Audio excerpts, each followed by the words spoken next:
نبی پاک علیہ الصلوۃ والسلام سے ہم سب کو بے انتہا محبت ہے، اور یہ ایمان کی جان ہے۔ نبی پاک سے محبت نہیں تو ایمان بھی کمپلیٹ نہیں ہوتا۔ اور جب نبی پاک علیہ الصلوۃ والسلام کو تکلیف پہنچے یا نبی پاک علیہ الصلوۃ والسلام کو کسی طرح کی کوئی ایذا پہنچے تو یقیناً جب امتی اس کو پڑھتا ہے، سنتا ہے، تو دل پر بھی تکلیف ہوتی ہے۔ ایک ایسا ہی واقعہ جس میں ہمارے آقا علیہ الصلوۃ والسلام کو تکلیف پہنچائی گئی، نبی پاک علیہ الصلوۃ والسلام پر جادو کیا گیا۔ ناظرین، آج یہ واقعہ ہم سنیں گے اور یہ قرآنی واقعہ ہے، اور اس کے ذریعے بہت ساری باتیں بھی سنیں گے۔ جادو کے بارے میں بڑے مسکنسیپشن ہیں لوگوں کے ذہنوں میں، اور سمجھتے ہیں کہ جادو کا توڑ کرنے کے لیے بڑے عجیب و غریب عمل کرنے پڑیں گے، بڑے گناہوں والے کام کرنے پڑیں گے، اللہ کی ناراضگی والے کام بھی لوگ کرنے کے لیے تیار ہو جاتے ہیں، حرام اور ناجائز کام کرنے کے لیے تیار ہو جاتے ہیں، اور سمجھتے ہیں کہ اس سے جادو سے بچا جا سکے گا۔ البتہ جادو کروانے کے لیے بھی لوگ بڑے ہی ناجائز اور حرام کام کرتے ہیں جو کہ جہنم میں لے جانے والے کام ہوتے ہیں۔ اللہ مجھے اور آپ کو ہمیشہ جادو ٹونے آصف سے محفوظ رکھے، ہر قسم کی بلاؤں سے محفوظ رکھے، اور آج قرآن کے ذریعے سمجھیں گے کہ جادو کا علاج کیا ہے، جادو ہو جائے تو بچا کیسے جا سکتا ہے، اور نبی پاک علیہ الصلوۃ والسلام پر جب جادو ہوا تھا، جادو کرنے کی کوشش کی گئی تھی، اس کا نتیجہ کیا نکلا۔ ناظرین، توجہ کے ساتھ آپ نے سلسلے میں شامل رہنا ہے۔ روایت یہ ہے کہ لبید بن عاصم یہودی اور اس کی بیٹیوں نے نبی پاک علیہ الصلوۃ والسلام پر جادو کر دیا، جس کا اثر پیارے آقا علیہ الصلوۃ والسلام کے جسم پر نمودار ہوا۔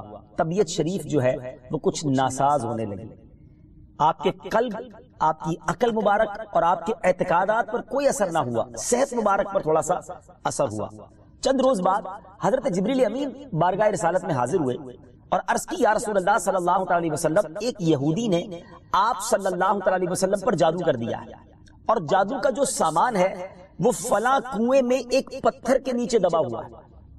سرور کائنات علیہ الصلوۃ والسلام نے حضرت علی مولا کائنات شیر خدا کرم اللہ تعالی وجہ الکریم کو بھیجا، انہوں نے کنویں کا پانی نکالا اور پتھر اٹھایا تو اس کے نیچے سے کھجور کے گھابے کی تھیلی برآمد ہوئی، یعنی کھجور کے جو چھلکے ہوتے ہیں اس طرح کی تھیلی برآمد ہوئی، اور اس میں نبی پاک علیہ الصلوۃ والسلام کے منہ مبارک جو کنگھی سے ٹوٹے تھے، اور کنگھی کے ٹوٹے ہوئے کچھ دندانے، اور ایک ڈور یا کمان کا چلہ جس میں 11 گٹھانے لگی ہوئی تھی، اور ایک موم کا پتلا تھا جس میں 11 سوئیاں چبھی ہوئی تھی۔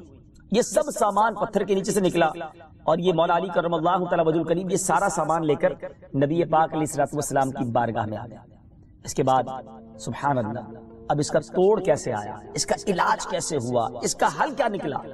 جبریل امین اللہ تبارک و تعالیٰ کی بارگاہ سے سورہ فلق اور سورہ ناس لے کر حاضر ہوئے، یعنی اب جو سورہ فلق اور سورہ ناس ہے وہ نازل ہوئی، اور ان دونوں صورتوں کو ملائیں تو ناظرین اس میں 11 آیتیں ہیں، ہر ایک آیت کے پڑھنے سے ایک ایک گرہ کھلتی جاتی تھی، یہاں تک کہ سب گرہیں کھل گئیں، اور پیارے آقا علیہ الصلوۃ والسلام بالکل شفا یاب ہو گئے۔ سبحان اللہ، سبحان اللہ۔ ناظرین، اب اس واقعے سے بہت ساری باتیں میں نے اور آپ نے سیکھ لی۔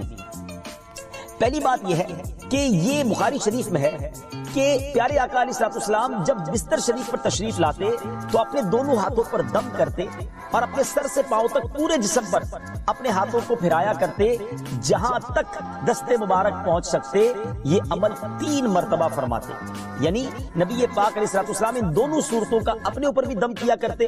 اور ایک اور جگہ پر بھی یہ ہے، حدیث عائشہ رضی اللہ تعالیٰ عنہ میں ہے کہ جب نبی پاک علیہ الصلوۃ والسلام کے گھر والوں میں سے کوئی بیمار ہوتا تو آپ علیہ الصلوۃ والسلام ان دونوں صورتوں کو پڑھ کر اس پر دم فرمایا کرتے تھے۔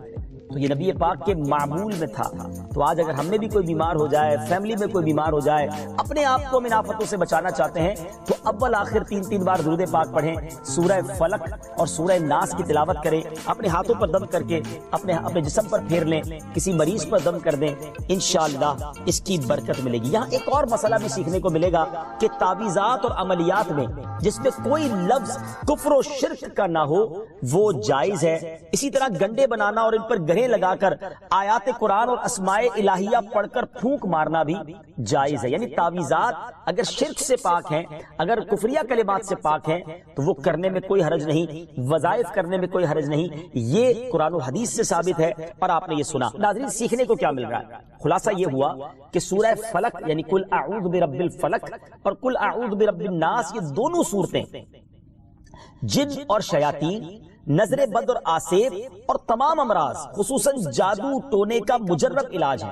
ان کو لکھ کر تعویذ بنائیں، گلے میں پہنائیں اور ان کو بار بار پڑھ کر مریض پر دم کریں اور کھانے اور پانی اور دواؤں پر پڑھ کر پھونک دیں اور پھر مریض کو کھانا وغیرہ کھلائیں۔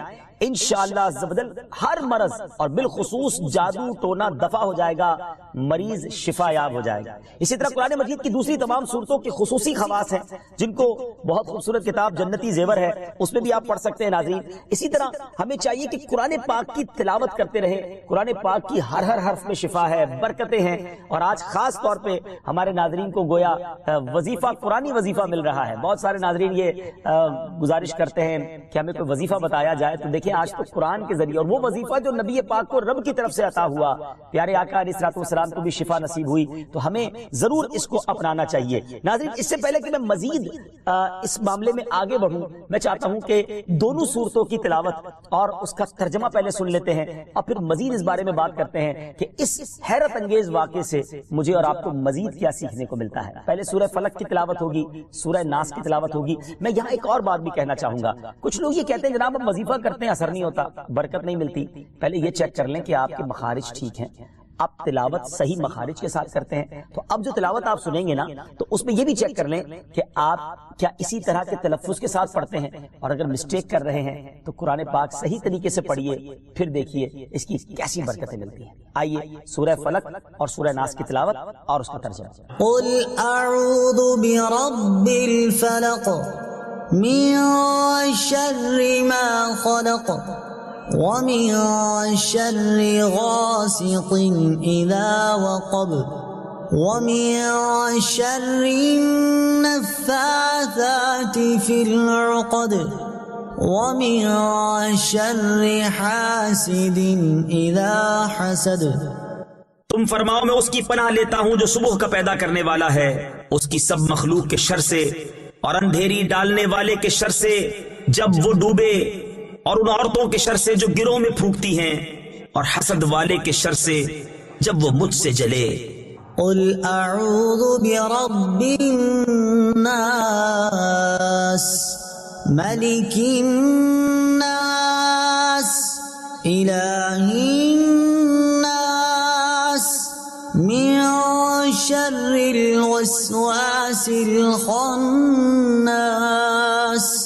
الذي يوسوس في صدور الناس من الجنة والناس۔ تم کہو میں اس کی پناہ میں آیا جو سب لوگوں کا رب، سب لوگوں کا بادشاہ، سب لوگوں کا خدا، اس کے شر سے جو دل میں برے خطرے ڈالے اور دبک رہے، وہ جو لوگوں کے دلوں میں وسوسے ڈالتے ہیں، جن اور آدمی۔ ناظرین سورہ فلق اور سورہ ناس کے بے شمار فضائل و برکات ہیں۔ ایک اور حدیث پاک سنیے، حضرت عبداللہ بن خبیب رضی اللہ تعالیٰ عنہ فرماتے ہیں کہ ہم پر ہلکی بارش ہوئی اور اس وقت اندھیرا چھایا ہوا تھا، اور ہم پیارے آقا علیہ الصلوۃ والسلام کا انتظار کر رہے تھے کہ وہ آ کر ہمیں نماز پڑھائیں۔ پھر نبی پاک علیہ الصلوۃ والسلام ہمیں نماز پڑھانے کے لیے تشریف لائے اور ارشاد فرمایا پڑھو۔ میں نے عرض کی کیا پڑھوں؟ ارشاد فرمایا صبح و شام تین بار قل هو اللہ احد، قل اعوذ برب الفلق اور قل اعوذ برب الناس پڑھو، ان کی تلاوت کرنا تمہیں ہر بری چیز سے بچائے گا۔ چلیں ایک اور وظیفہ مل گیا، سورہ اخلاص کو بھی شامل کر لیں، تو صبح و شام پڑھیں تو انشاءاللہ بری آفتوں سے، مصیبتوں سے، جادو ٹونے سے، آسیب سے، ان طرح کی بلاؤں سے انشاءاللہ محفوظ رہیں گے۔ ناظرین یہاں کچھ مسائل بھی سیکھ لیتے ہیں۔ حضرت اسماء بنت امیس رضی اللہ تعالیٰ عنہ نے عرض کی یا رسول اللہ صلی اللہ تعالیٰ علیہ وسلم، جعفر کے بچوں کو جلد نظر ہوتی ہے، کیا مجھے اجازت ہے کہ ان کے لیے عمل کروں؟ نبی پاک علیہ الصلوۃ والسلام نے اجازت عطا فرمائی۔ تو سیکھنے کو یہ ملا کہ تعویذ اور عملیات جن میں کفر و شرک نہ ہو، کوئی کلمہ ناجائز نہ ہو، تو اس میں جو ہے وہ تعویذ کرنا، عمل کرنا جائز ہے، اور خاص کر وہ عمل جو آیات قرآنیہ سے کیے جائیں یا احادیث میں وارد ہوئے ہوں۔ اسی طرح چند مسائل بھی سیکھنے کو ملے۔ یہ دونوں صورتیں جو ہیں ان کے شان نزول سے ہمیں معلومات کیا ملتی ہیں؟ نمبر ایک، جادو اور اس کی تاثیر حق ہے۔ کچھ لوگ جادو کا انکار کر دیتے ہیں، یہ درست نہیں ہے۔ جادو اور اس کی تاثیر حق ہے کیونکہ قرآن میں اس کا ذکر ہے، اور نبی پاک علیہ الصلوۃ والسلام پر بھی آپ کی صحت مبارک پر اس کا اثر ہوا۔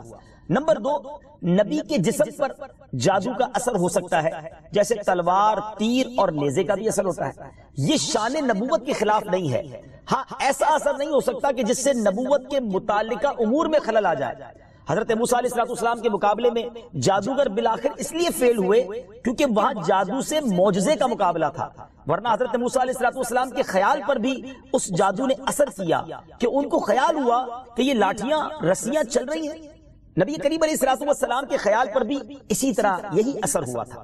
نمبر 3، جادو کو دور کرنے میں سورہ فلق اور سورہ ناس کو خصوصی تاثیر حاصل ہے۔ نمبر 4، جادو، ٹونے اور عملیات اور اثرات اور بیماریوں کو ختم کرنے کے لیے قرآن پاک کی صورتوں اور آیتوں کو استعمال کیا جا سکتا ہے، اور بخاری شریف میں سورہ فاتحہ کو اس مقصد کے لیے استعمال کرنے کا بیان موجود ہے۔ تو سورہ فاتحہ کو سورہ شفا بھی کہا جاتا ہے، تو یہ بھی شفا کے لیے بڑا مجرب اور بڑا پیارا وظیفہ ہے۔ ناظرین، یہ چند باتیں تو ہم نے اس واقعے کے متعلق سیکھی، سورہ فلق اور سورہ ناس کے کچھ فضائل بھی سنے۔ میں یہاں ایک اور بات بھی کرنا چاہتا ہوں کہ آج کل پرابلم یہ ہو گیا ہے کہ اتنے عاملین آ گئے ہیں، اتنے عمل کرنے والے لوگ آ گئے ہیں، اتنے بورڈ ہمارے شہروں اور وطن میں لگ جاتے ہیں کہ ایسا لگتا ہے ہر دوسرے آدمی پہ جن ہے یا اس پہ جادو ہو گیا ہے۔ خدارا جھوٹے عاملین سے اپنے آپ کو بچائیے۔ اگر جینے کی تمنا ہے تو کچھ پہچان پیدا کر۔ لوگوں کے گھر بک جاتے ہیں، لوگوں کی عزتیں پامال ہو جاتی ہیں، عجیب ماحول ہو گیا ہے۔ کچھ بد نصیب تو وہ ہیں جو کسی کو تباہ کرنے کے لیے جادو کروانے جاتے ہیں اور ہزاروں لاکھوں روپے خرچ کرتے ہیں، اور پھر بیچارے کچھ جب بیمار ہو جاتے ہیں تو اپنا بعض اوقات ڈاکٹری مسئلہ ہوتا ہے اور وہ بھی کسی عامل کے ہتھے چڑھ جاتے ہیں، اور وہ کہتا ہے جناب آپ کے گھر میں بہت برا عمل ہوا ہے، فلاں جگہ کوئی چیز دبی ہوئی ہے، اور اس کو اب سنبھالنے کے لیے، اس کو نکالنے کے لیے اتنے بکرے چاہیے، اتنے مرغے چاہیے، اتنے انڈے چاہیے، قبرستان میں یہ عمل کرنا ہوگا، اور پھر غریب آدمی اپنی چیزوں کو بیچ کر ہزاروں لاکھوں روپے انہیں دے دیتے ہیں اور خاندان کے خاندان ٹوٹ جاتے ہیں۔ ایسا نہ کریں، پلیز ایسا نہ کریں، بلکہ میں تو ان عاملین سے بھی گزارش کروں گا کہ حلال روزی کی طرف آئیں۔ دعوت اسلامی نے بڑا شاندار ایک انداز اختیار کیا، اللہ سلامت رکھے دعوت اسلامی کے مدنی ماحول کو۔ ناظرین، آپ سوچ رہے ہوں گے کہ پھر ہماری بیماریوں کے لیے ہم تعویذ کس سے لیں، ہم یہ وظائف کہاں سے لیں؟ آپ کی دعوت اسلامی ہے نا، الحمدللہ دعوت اسلامی کا ایک شعبہ ہے جس کا نام ہی مکتوبات و تعویذات عطاریہ ہے۔ اس میں آپ کو بغیر کسی فیس کے، جی ہاں بغیر کسی فیس کے، لاکھوں لاکھ تعویذ ہر مہینے ناظرین یہاں سے دیے جاتے ہیں، پوسٹ بھی کیے جاتے ہیں، کوریئر بھی کیے جاتے ہیں، اس کی بھی کوئی فیس نہیں لی جاتی۔ تو یہ تعویذات آپ دعوت اسلامی کے مرکز سے رابطہ کر کے لے لیجئے۔ آن لائن تعویذات کی سروس بھی موجود ہے، حالانکہ دعوت اسلامی کا اس ڈپارٹمنٹ پر لاکھوں کروڑوں روپے خرچ ہو رہا ہے، مگر اس لیے اس کو فری رکھا ہے تاکہ امت کے لیے آسانی ہو، دکھیاری امت جو ہے ان کے مسائل حل ہو جائیں، نہ جانے کس کی دعا لگ جائے اور ہمارا بیڑا پار ہو جائے۔ ہاں، اس میں یہ ضرور میں کہوں گا کہ وہ لوگ جو یہ پروگرام دیکھ رہے ہیں اور ان کو لگتا ہے کہ میں اس شعبے کو سپورٹ کروں، دعوت اسلامی جس شعبے میں خرچ کر رہی ہے اور نہ جانے کتنے دکھیارے مسلمانوں کی دعائیں لے رہی ہے، تو اگر آپ دعوت اسلامی کے شعبہ تعویذات عطاریہ میں سپورٹ کرنا چاہتے ہیں، اپنا ڈونیشن دینا چاہتے ہیں، تو بھی ہم سے رابطہ کر لیجئے۔ لیکن پلیز ان جھوٹے عاملوں سے اپنے آپ کو بچائیے۔ اور مجھے جو ناظرین سن رہے ہیں، ہر بندے پر جادو نہیں ہوتا، ہر بندے پر جن نہیں آ جاتا، ہر بات میں وسوسہ نہ لایا کریں، وظائف پڑھ لیا کریں۔ صبح شام یہ وظیفہ ہمیں نبی پاک نے دے دیا ہے، صبح گھر سے پڑھ کر نکلے، شام گھر پر آ کر سونے سے پہلے پڑھ لیں، آیت الکرسی سونے سے پہلے پڑھ لیں، اللہ نے چاہا خیر آپ کا مقدر رہے گی۔ اور مزید ضرورت ہو تو دعوت اسلامی کے اس شعبے سے رابطہ کر لیں۔ میں امید کرتا ہوں کہ آج کے اس واقعے سے ہمیں یہ سیکھنے کو ملا کہ قرآنی وظائف کی کیا اہمیت ہے، اور جائز وظائف کرنے میں، تعویذات کرنے میں کوئی حرج نہیں۔ آخری بات، نبی پاک علیہ السلام کو پتہ چل گیا، جبریل امین نے بتا دیا کہ جادو کس نے کیا، مگر نبی پاک علیہ السلام نے بدلہ نہیں لیا، سزا نہیں دی۔ اس لبید بن عاصم کو، اس کی جو بچیاں تھی، جو بھی لوگ تھے جادو کرنے والے، سب کو معاف کر دیا۔ اللہ اکبر! انہیں پتا چل جاتا تھا کہ کس نے ظلم کیا ہے، پھر بھی معاف فرماتے، اور ہم شک کی بنیاد پر بدلہ لے لیتے ہیں۔ کوئی عامل کہہ دیتا ہے تمہارے گھر میں سین نام کی کوئی عورت ہے، اس نے یہ کیا ہے، اب جتنے سین نام والے ہیں سب کے ساتھ بدگمانی شروع، جب سے سب سے لڑائی شروع، سب کے بارے میں برا سوچنا شروع۔ انسان ہی سے غلطی ہوتی ہے، معافی کرنے والا ذہن رکھیے، معاف کریں گے اللہ تعالیٰ آپ کو معاف کر دے گا، رحم کریں گے آپ پر رحم کیا جائے گا۔ اللہ مجھے اور آپ کو نبی پاک علیہ السلام کی اس مبارک سیرت سے سیکھنا نصیب فرمائے کہ اگر کسی سے غلطی ہو بھی گئی ہے، کسی نے ہمارا برا چاہا بھی ہے اور پتہ بھی چل گیا ہے، تو معاف کرنا اللہ کو بڑا پسند ہے۔ مشکل ضرور ہے، دل چاہتا ہے میں بھی بدلہ لوں، لیکن مزہ بھی تو یہی ہے نا کہ دل چاہ بھی رہا ہے، غلط بھی کیا ہے سامنے والے نے، اور میں بدلہ لے بھی سکتا ہوں، پھر بھی اللہ کی رضا کے لیے معاف کر دیں، اور اس نیت سے معاف کریں، میرے مالک میں تیرے بندے کو معاف کر رہا ہوں، تو مجھ گناہگار کو معاف فرما دے۔ اللہ کریم ضرور کرم فرمائے گا، اور یہی اسلام کی خوبصورتی ہے۔ اللہ مجھے اور آپ کو معافی اور درگزر کا ذہن نصیب فرمائے۔ ہمارے سلسلے پیغام قرآن میں ہم یہی کوشش کرتے ہیں کہ قرآن پاک سے کوئی میسج، کوئی پیغام آپ کی طرف بڑھایا جائے۔ تو آج الحمدللہ آپ کے لیے یہ پیغام تھا کہ قرآن پاک پڑھیے، اس پر عمل کیجئے، اس کو پڑھ کر اپنے اوپر دم بھی کیجئے، اور پھر کسی سے غلطی ہو جائے تو معاف بھی کیجیے۔ وقت ہوا ہے ایک اگلے سیگمنٹ کا، جس کا نام ہے تعارف قرآن۔ ناظرین، وقت ہوا ہے ہمارے بہت ہی خوبصورت سیگمنٹ تعارف قرآن کا، اور آج تعارف قرآن میں ہم قرآن پاک کی انہی دو سورتوں کی بات کریں گے جس کا ذکر ہم نے اپنے سلسلہ پیغام قرآن میں کیا، یعنی سورہ فلق اور سورہ ناس۔ سب سے پہلے بات کرتے ہیں سورہ فلق کی۔ سورہ فلق مدینہ منورہ میں نازل ہوئی، اور ایک قول یہ ہے کہ مکہ مکرمہ میں نازل ہوئی۔ پہلا قول زیادہ صحیح ہے کیونکہ اس کے شان نزول سے اسی کی تائید ہوتی ہے۔ رکوع اور آیات کی تعداد، اس صورت میں 1 رکوع اور 5 آیتیں۔ فلق نام رکھنے کی وجہ، فلق کے کئی معنی ہیں، اور یہاں اس سے مراد صبح ہے، اور چونکہ اس صورت کی پہلی آیت میں لفظ موجود ہے، اس مناسبت سے اسے سورہ فلق کہتے ہیں۔